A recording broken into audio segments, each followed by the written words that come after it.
Live from the GSN studios in Grafton, West Virginia, it's The Huddle. And welcome in, everybody. Thank you for watching today's episode of The Huddle. It is the 14th of December, and it is the 11th episode. I'm Parker Biller, joined as always by Noah Flea Foley. And we got a special guest with us today, Cam Foley. Guys, it's good to be here. Flea, I'm glad your little surgery went well. It did, bro. It went very well. I don't like this bracelet, dude. Yeah? I just want to take it off. You'll be like that for about 6 weeks, is that what you said? Yeah. So I'm glad everything went well, and I'm glad, Cam, that you're with us today. Yeah, well, thank you guys for having me today. I'm glad to be here and talk some sports. So Yeah, of course, man. It's a great time, and it's almost Christmas time. We got some lights going on here. They're not. Some of them aren't working. But it's okay. We keep moving. But guys, we got a lot to talk about today. It's a busy season once again for Grafton sports. Winter sports are starting up, and today we're going to try to talk about most of them. I think all of them. I'm not sure. I think we got everything. But before we jump in, let's talk about the West Virginia high school football playoffs. Flea, I think there's a little sheet over there for you. Yeah, I'm pretty sure it's and it shows the games. There's championship games going on today for each class. Yeah. So in single A we got ranked 4 Cameron 12-1 versus Wahama. I'm pretty sure that's how you announce it. Yeah, that's right. And double A you got Roane County versus Frankfort. Triple A Herbert Hoover versus Bridgeport. And quad A, Spring Mills versus Martinsburg. So those are like the best teams out there. So should be a fun matchup. I mean, you look at these teams right here. There's what 1, 2, 3, 4 teams that are 13-0. Yeah. Out of those championship games. I mean, that's crazy. 5 teams. 5 teams. Yeah. And then the rest of them are 12-1. About these teams, Cam. Yeah. Well, I'll just go one by one. Cameron and Wahama, I think that's going to be a really good game. I think that's going to be an underrated game. Mm-hmm. Cameron is a team I think a lot of people that I think they underlook that team because they during the season I guess they didn't really have a really good strength of schedule. I guess people would say, but I think during the playoffs they've really proved people that they're a good team and that they can compete. And Wahama, I think too, is a very well that's coached program, and they've done really well this year. Wahama's really good. Yeah. And Frankfurt's also really good. Grafton played them. Yeah. They held their own for the first quarter. We did. I'm serious. We did, and that's a tough team. I mean, those guys are built different. Yeah, Frankfurt's a really good football team. Probably, they are the best football team we played, and I think Roane County is really going to have their hands filled. Yeah, with I agree with that. So. Dude, isn't this like Herbert Hoover's first time in a state championship? No, this is their second time in 3 seasons. I'd never. Second time in 3 seasons. See, I didn't know that. I didn't know that either. I'm glad you're here for this. Yeah, really. Second time in 3 seasons that Herbert Hoover has made the state championship. That's going to be a good football game. Yeah, I think that's really going to be. I think if Herbert Hoover can stop Bridgeport's offense, I think they really have a good shot of winning because their offense is really good and.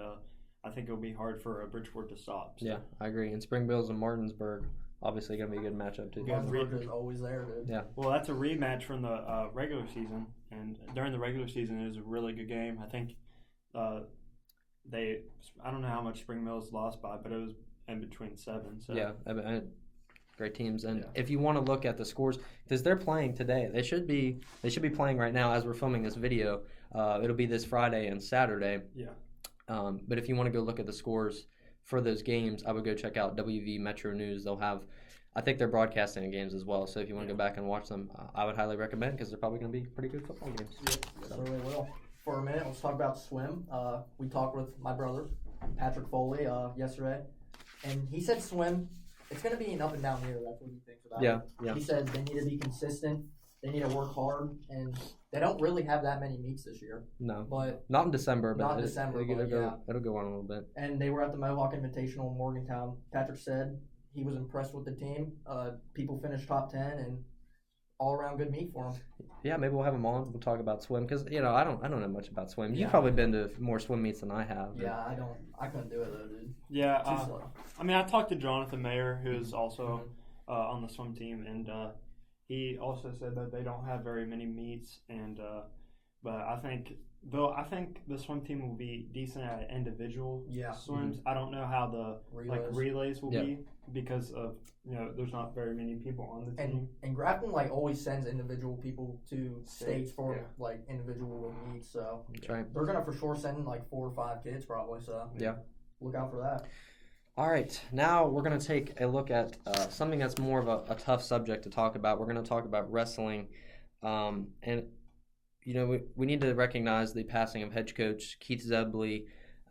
Keith attended Grafton High School, where he was a starting athlete on the 1997 state runner-up football team and a varsity wrestler. After high school, he studied mechanical engineering at Fairmont State University. Keith was a beloved coach and a pillar in the Grafton wrestling community, impacting the lives of hundreds of young athletes. He served as a mentor and role model, teaching wrestling fundamentals as well as life lessons, and he leaves behind a legacy of bravery and strength. A very sad and tragic story, and our prayers are definitely with his loved ones and family. But, the wrestling, it still continues, as Coach Zebley would have wanted it to. And I talked with Coach Shoemaker this week, and he told me that this team had to take a different approach to things, and obviously they got a late start to the season because of Coach Zebley's passing. And he told me that he wants to create a culture that embodies 3 things: family, discipline, and win. They have a blue-collar mentality, and they're going to work hard no matter what. And I think Coach Shoemaker is pushing this team in the right direction. I agree. That sounds exactly like how he would coach a football team, too, if I'm not mistaken. You're right. Yeah, Coach Shoemaker is definitely a really hard-working coach. During football season, he's really a good motivator, and he definitely, enforces those 3 things: family, discipline, and win. So, I'm excited for what he's going to do for the program. Yeah. And, I hope those boys can win some matches. He's really passionate about wrestling, too. Yeah, so. He is. It's his thing. So. Well, he also wrestled when he was in high school, so I think he has really good knowledge. And shout out to Coach Shoemaker. He always helps me a lot with printing things off and helping with football stuff. So shout out to him. They were underdogs. They had their first tournament of the year. They were competitive against some 4A and 5A schools out of Virginia. They even pulled off a win against a good Wheeling Central team. Noah Nestor went 5-5. Braxton Rush 7-3, and Maverick Barsh went 10-0. Coach Shoemaker told me he looks to those 3 guys to step up for the rest of the year. And he's excited about how well this team can compete and how far they're going to go this season.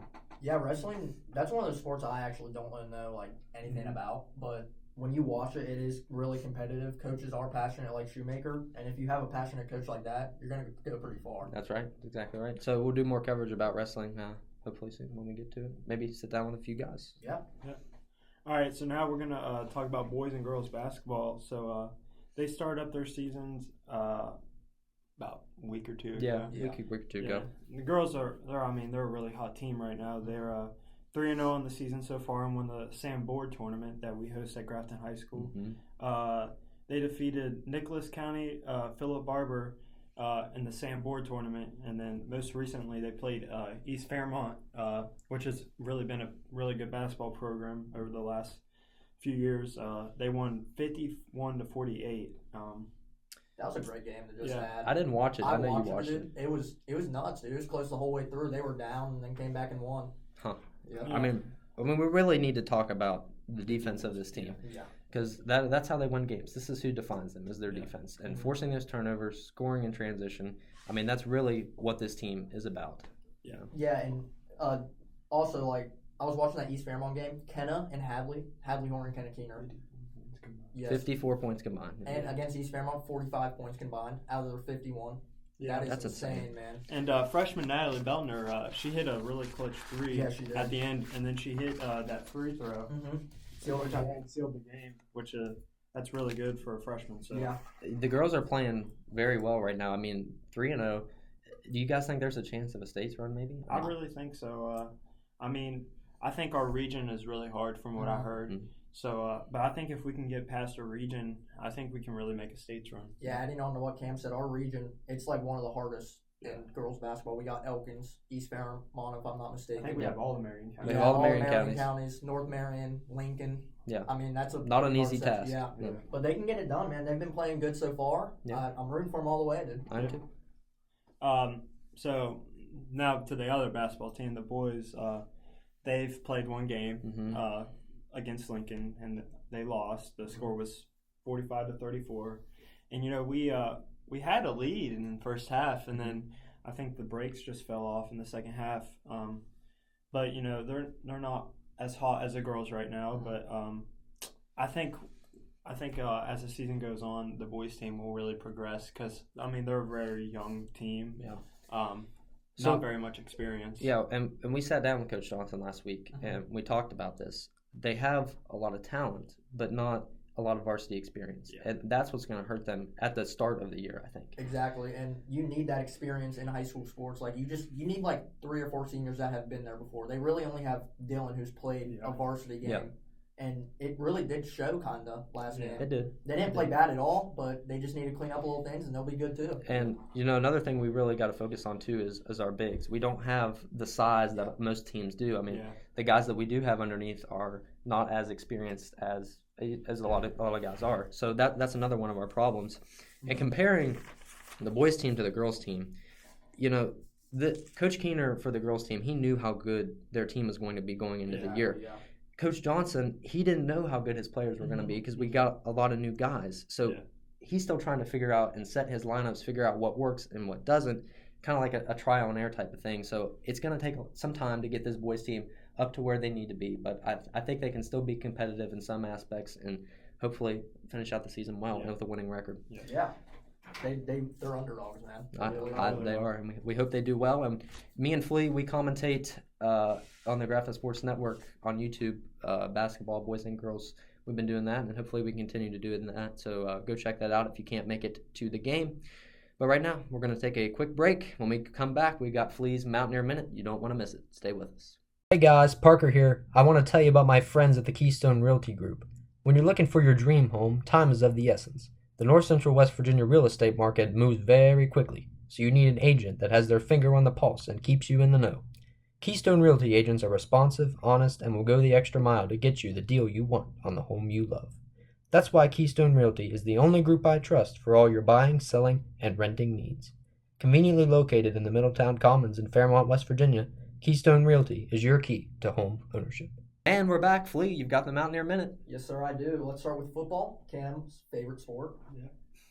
Sad day for some football fans. Yeah. I think. We got a lot to talk about with football. Neil Brown, he's gone. Good guy. Yeah. Not a good coach, though. Like, I really do respect him. Did you see his comment? He's like, you can't have top 4 expectations and bottom 4 weapons. I don't know. Neil, he's a really great guy. I don't know if he's a D1 caliber coach. He's definitely D1 caliber. I think he's a small. I think the transition from Troy to West Virginia was. I think that's too much. I think if anything, he could have been an assistant at a higher level. Yeah. But I think I like Neil Brown as a guy. Like, he's a really good guy, and he did a lot for West Virginia.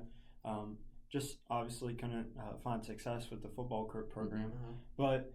I want to bring up. Did you guys hear that he is a candidate for Jack State job? No, yeah, we're switching. So him and Rich Rod might switch. Yeah, good you brought him up, dude. Yeah. Rich Rodriguez is back in Morgantown, fellas. Yeah. It's 17 years after he's been there. People like it. Some people don't. I know some people that don't. I know some people that do. Yeah. So it's interesting to see like how divided it is because I feel like the younger generation is.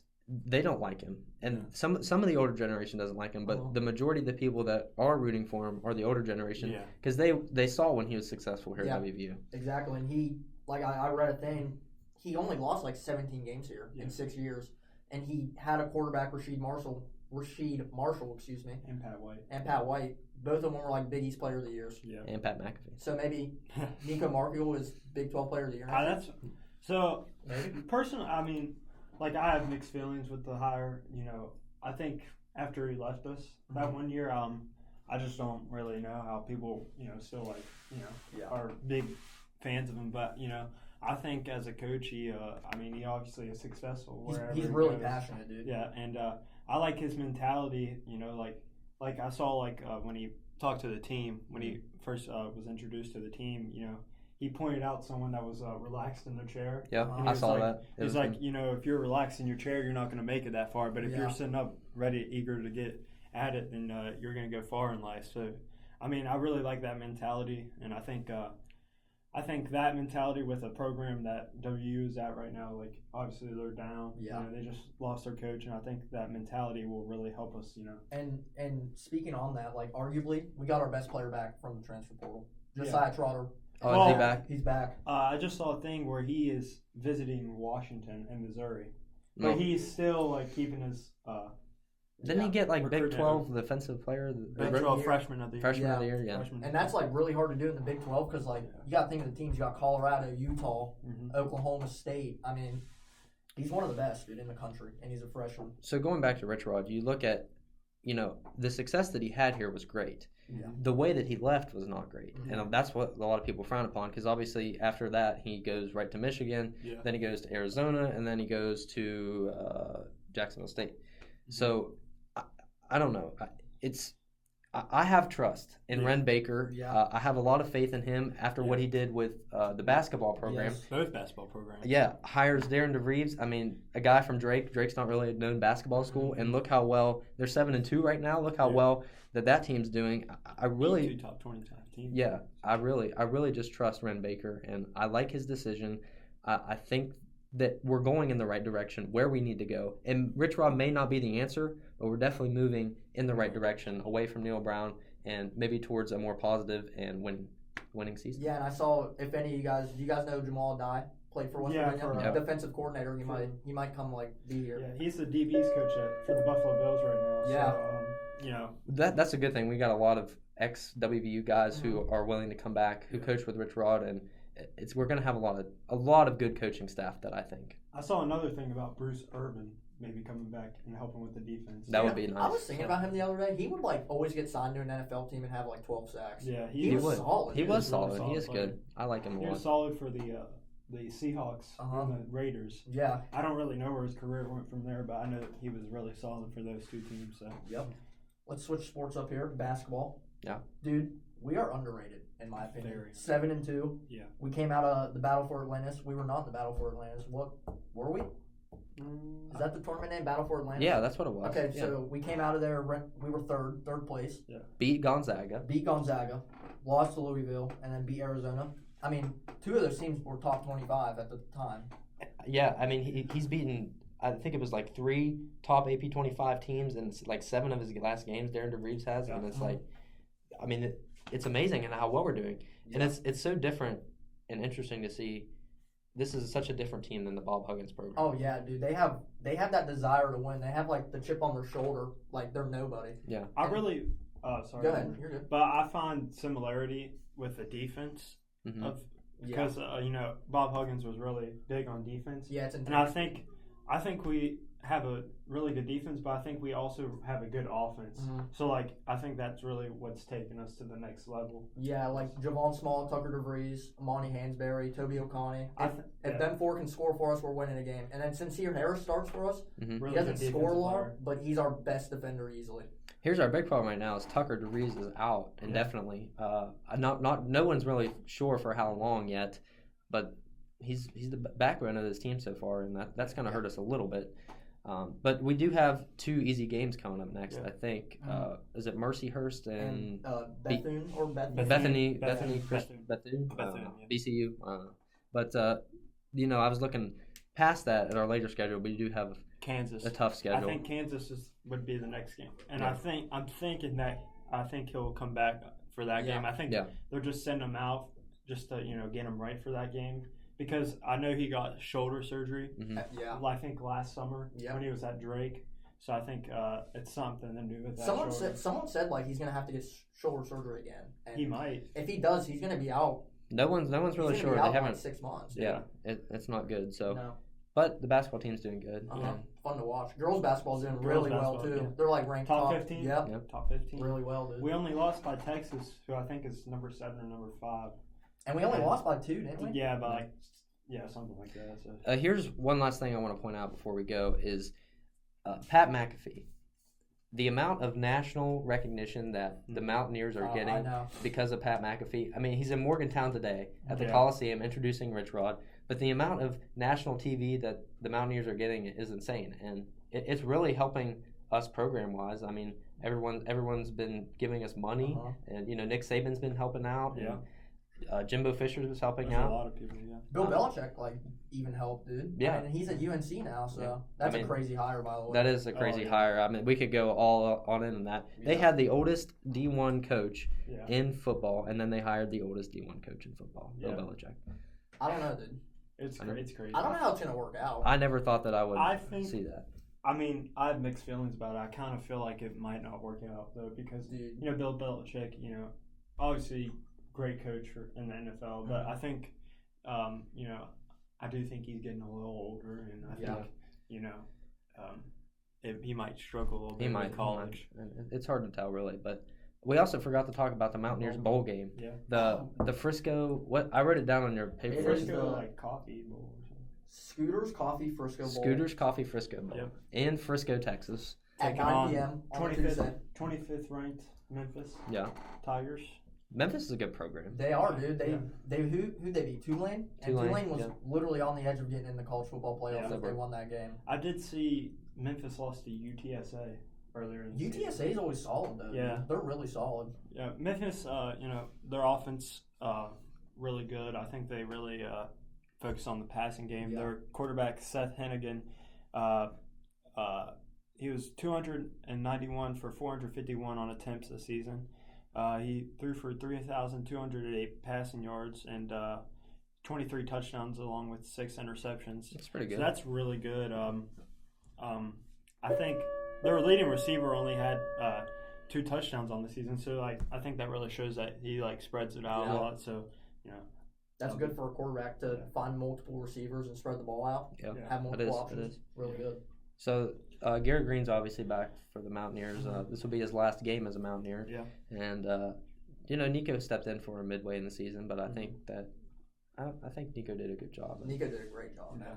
So it's going to be interesting to see how all that plays out under the new Rich Rod program. Once that transfer portal hits, then things are going to be crazy. Players are going to leave. Players are going to go. I think the transfer portal opened up recently, or it might open up here in a little. I don't know. But something like that. So I guess when that happens, we have an early bowl game, so that means after our bowl game, everyone's gonna hit the transfer portal. So, well, we kind of went out on a limb there, guys, talking about a lot of different things. But that about wraps it up for today's episode. Stay tuned on our Instagram and YouTube for more information regarding our merch drop that we talked about last week. We're close. We're ordering them soon, hopefully. So they might be in before Christmas. They might not. It's hard to tell. But we're going to keep working on that, and we'll let you guys stay up to date on that as well. Thanks, Cam, for joining us today. Maybe we'll be back full time. I don't know. I kind of like having 3 guys on here. I know, dude. Thank you guys for having me. Yeah, it's nice. We appreciate you, and we'll have one more episode next week before Christmas, I think. Hopefully we'll get these lights fixed. I don't know what's going on with that, but we're going to have a special guest next week, so stay tuned for that. You don't want to miss it. And thank you for watching today's episode of The Huddle, and God bless.